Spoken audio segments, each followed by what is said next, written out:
So young people are being pitched, why do we care about Israel?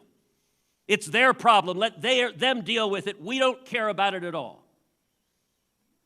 And look, I've got to say, in the pro-Israel community, I think it's important to explain why we care about Israel. And I think many in the pro-Israel community explain it wrong. They explain it like you're doing welfare, like you're helping out some down-on-his-luck relative who needs some help. We support Israel because it is unequivocally in the national security interest of the United States to support Israel, because the enemies of Israel hate America. Because those who hate Jews hate Christians. There is a reason the Ayatollah calls Israel the little Satan and America the great Satan. And the national security benefits, you look at the Mossad. We provide roughly $3 billion a year of military assistance. If we tried to recreate that intelligence network to keep Americans safe, it would cost 10x or 100x. Tonight I want to talk about three things. I want to talk about grief. I want to talk about victory. And I want to talk about danger. Let's start with grief. Just over 2 years ago, the world saw the horror of October 7th. What transpired in Israel in the early morning hours of October 7th will go down in history as one of the most horrific terrorist attacks mankind has ever seen.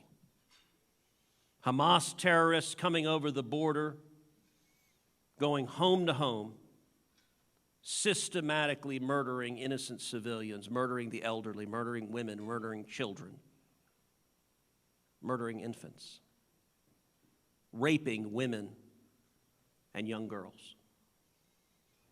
Over 1,200 Israelis murdered that morning. The worst slaughter of Jews in a single day since the Holocaust.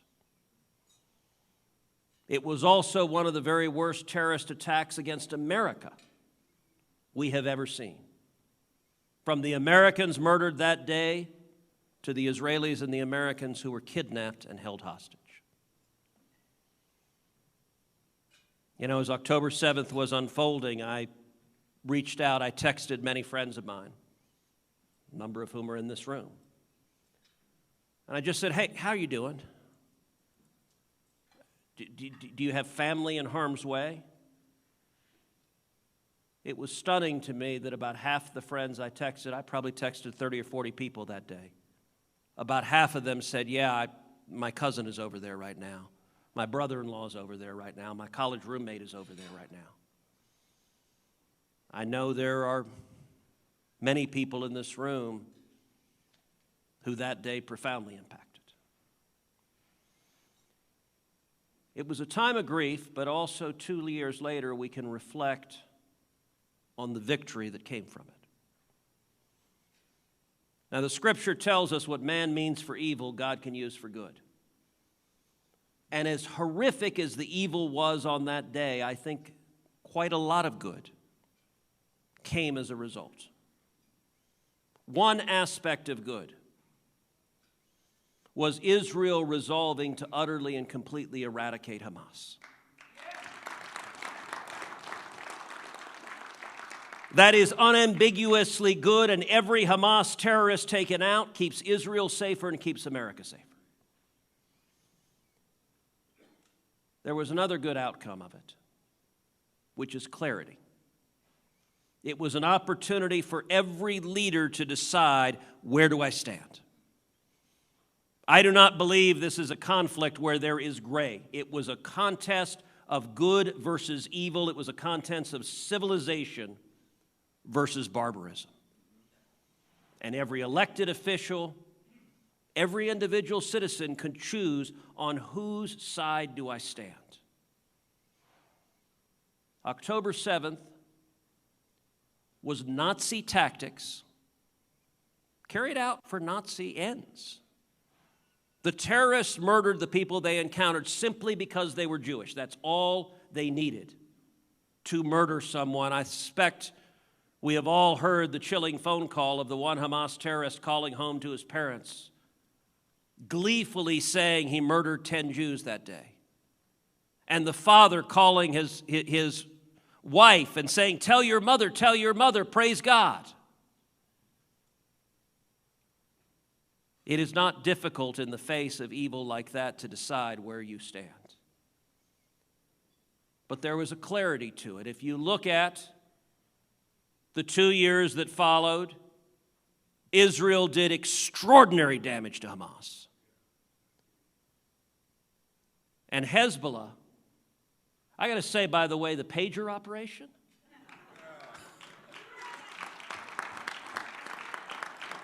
holy cow, if you wrote that as a movie script, as the next Jason Bourne movie, nobody would buy it. They'd say that's too fantastical. You're going to create a shell corporation in Hong Kong years ago. You're going to sell pagers to Hezbollah. You're going to embed tiny little explosives in it. And it remains the most targeted military and intelligence operation I think the world has ever seen. It was Hezbollah's leadership that decided who gets the pagers. And which people are whacked out enough terrorists that they want to be able to page them at a moment's notice. I did see a photograph of a Hezbollah terrorist who was riding his motorcycle with the pager in his pocket when it detonated. And on Twitter, it was labeled the first bris in Lebanon in 40 years.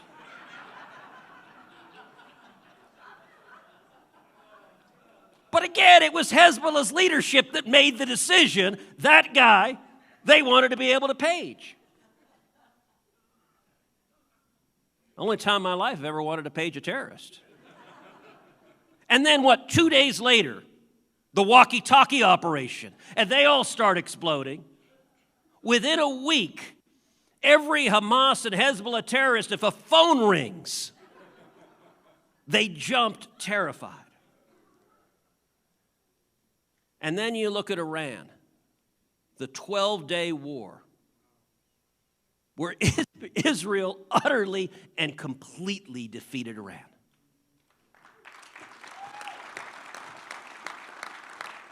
They took out the air defenses.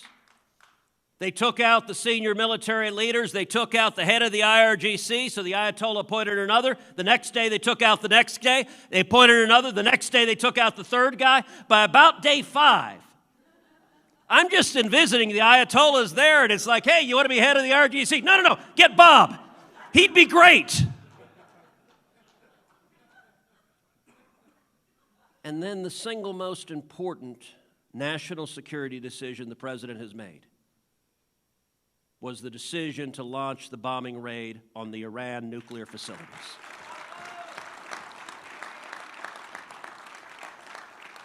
I can tell you I was on the phone with the president every single week urging him to do that, and I will tell you there are other voices within the administration and without who were telling him not to. And it was unequivocally right to go after the head of the snake. But that leads to the third topic that I want to talk about, and really the bulk of what I want to address, which is danger. Look, as all of us know, over the last decade, we have seen anti-Semitism rising on the left. And when it started to rise on the left, the Democrat Party didn't do anything. They looked away. They figured, okay, this is not a big deal. This is a few limited people. And over the last decade, we've seen anti-Semitism on the left consume the Democrat Party. There is a real and cognizable pro-Hamas wing of the Democrat Party. I wish that were not true. I wish that were hyperbole. I do not believe it is, and the remainder of the Democrats are terrified of the pro-Hamas wing of their party. Look, we saw on college campuses the anti-Semitic protests and riots on college campuses. Now, some said, well, gosh, this is just happening everywhere. It's terrible. Well, that actually was not the case. It happened in blue states with blue governors. We saw it in New York. We saw it in Connecticut. We saw it in New Jersey. We saw it in Pennsylvania. We saw it in Illinois. We saw it in California. We saw it in Washington State. You didn't see it in Florida. You didn't see it in Texas.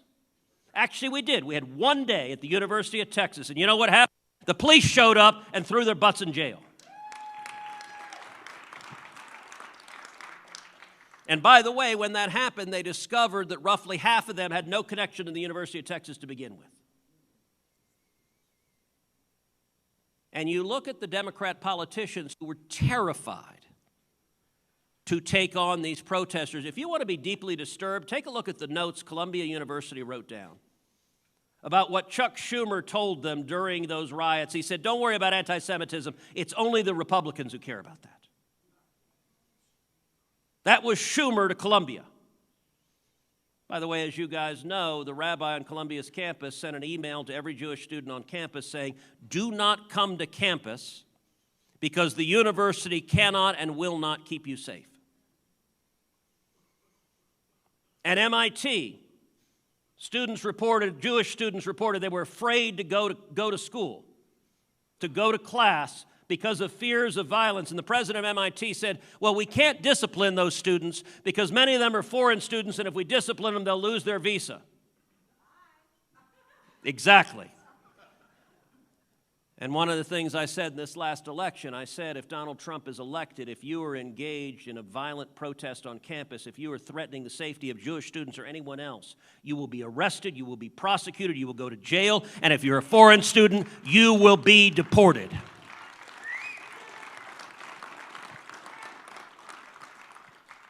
And by the way, now everyone with a student visa who comes in and yells, I hate America, death to America, congratulations, you just volunteered for a one-way plane ticket back home.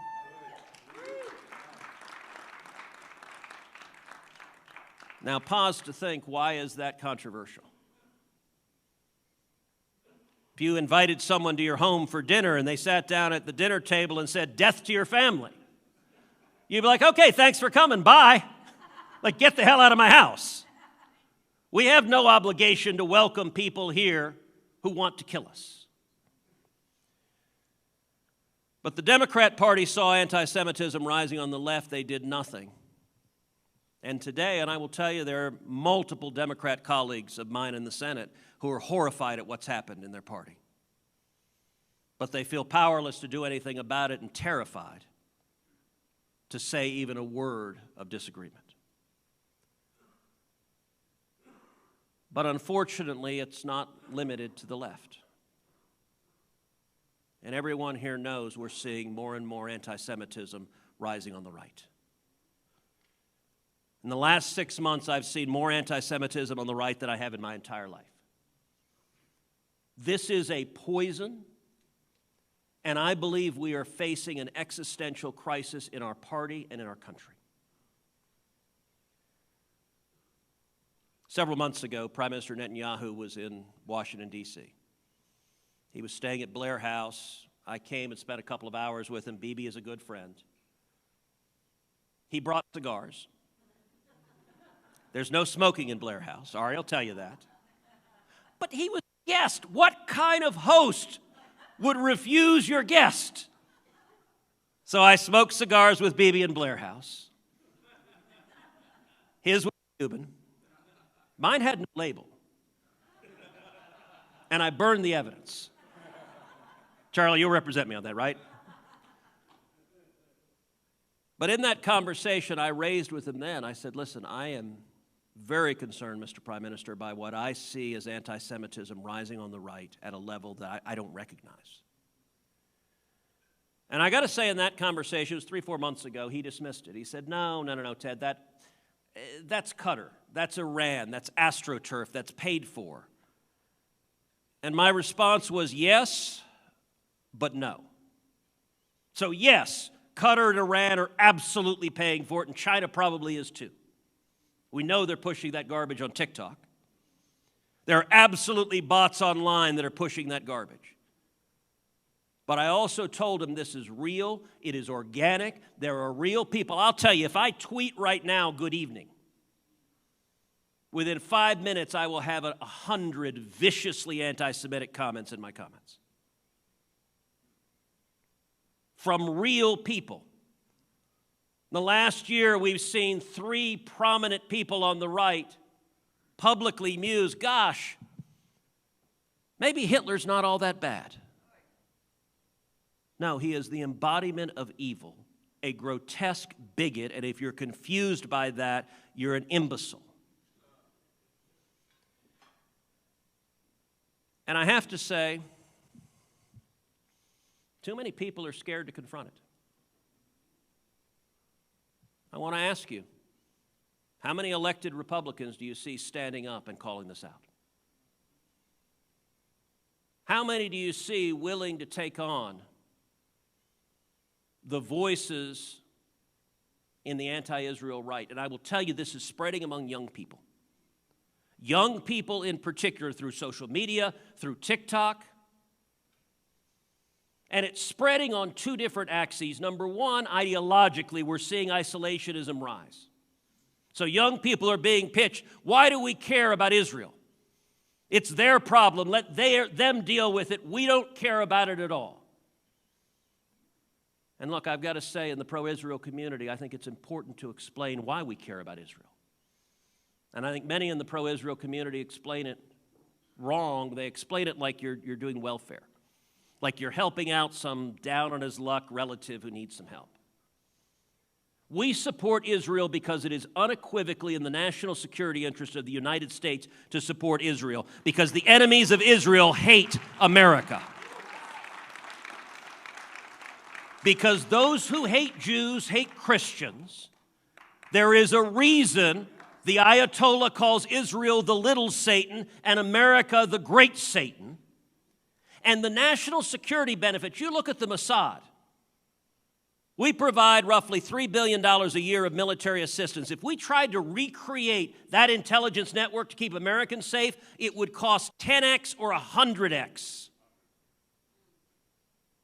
And every single Hamas terrorist, every single Hezbollah terrorist, every single IRGC radical that Israel takes out, the American people should say thank you.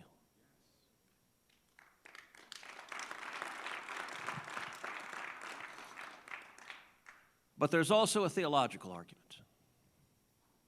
A couple of weeks ago, I spoke at Kufi.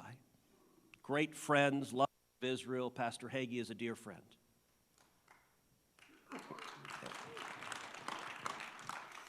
And I'll tell you, my message at Kufi was the Christian church is asleep. And listen, there are a lot of pastors who are older, who are not on social media, who are not following it, are thinking, gosh, things are going pretty well. And they're not seeing, we are seeing young Christians and young evangelicals turning against Israel. And they are being pitched lies, like one particular lie is something called replacement theology. And replacement theology is a twisted view that the Jews are no longer God's chosen people, that the promises in the Old Testament no longer apply, and that Christians have replaced Jews. Now, in my Bible, I believe every word of it is true, and I believe every promise that God made to the people of Israel remains a promise that is made to the chosen people.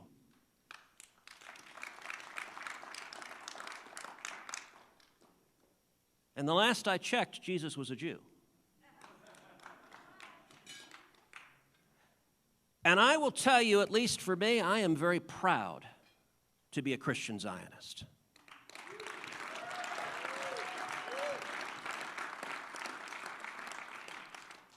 And there are some people who are embraced at the highest level of government who have said there is no one they hate more than Christian Zionists. Well, I'll tell you what, there's no one I hate more than communists and jihadists who want to murder us.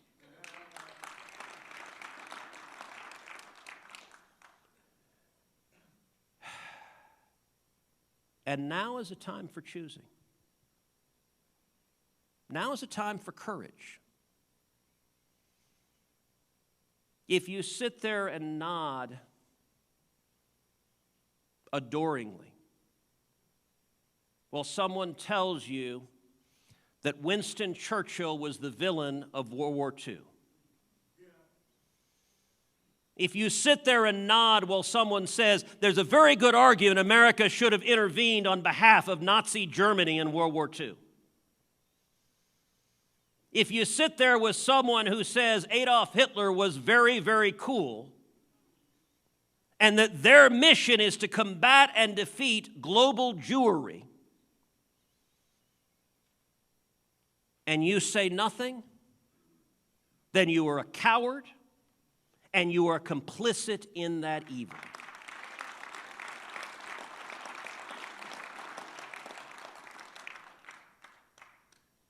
And I will tell you, more than a few of my Republican office holders are terrified of upsetting people with really big megaphones. I'll tell you this, as for me and my house, we will stand with Israel.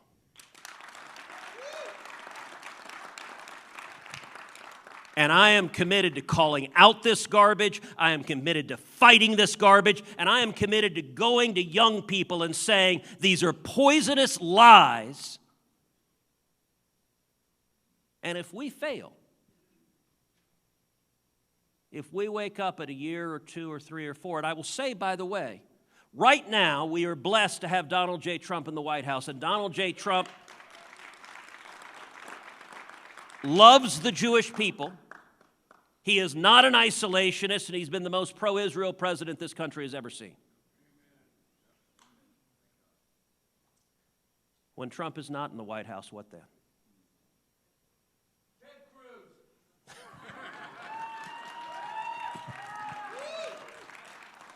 I will say, if we wake up 5 years down the road and we've lost our party, if both parties have now embraced hatred of Israel, we will have lost our country. And so, I want to thank the men and women in this room. You are patriots. You love America, although the fact that you are Jewish means that there are idiots that will accuse you of not loving America simply because of that. But you love America, you love Israel, you love freedom. And we need to be engaged with a smile, engaged with a winsome spirit, but engaged with young people and fighting the lies. I can tell you, in the evangelical world, I am desperately trying to awaken pastors. And telling pastors, we will lose the Christian church if we don't stand up and fight this. But we need to engage in college campuses. We need to engage with the facts. And I think this is very much, each of you here is here tonight like Esther for such a time as this. I don't know a battle that is more consequential. You know, I had several conversations this evening. People said, hey, how's it going? How you doing? And I said, I jump out of bed every day. I am thrilled because we are fighting at a time where the stakes are, do we save the greatest nation in the history of the world? If that does not energize you to stand up and fight, then I don't know what will. But I know the men and women in this room will fight. And it only takes a handful of leaders. It's a handful of voices that are spreading this garbage. And it is giving every one of us a time for choosing. And as for me, I choose to stand with you. I choose to stand with Israel. And I choose to stand with America.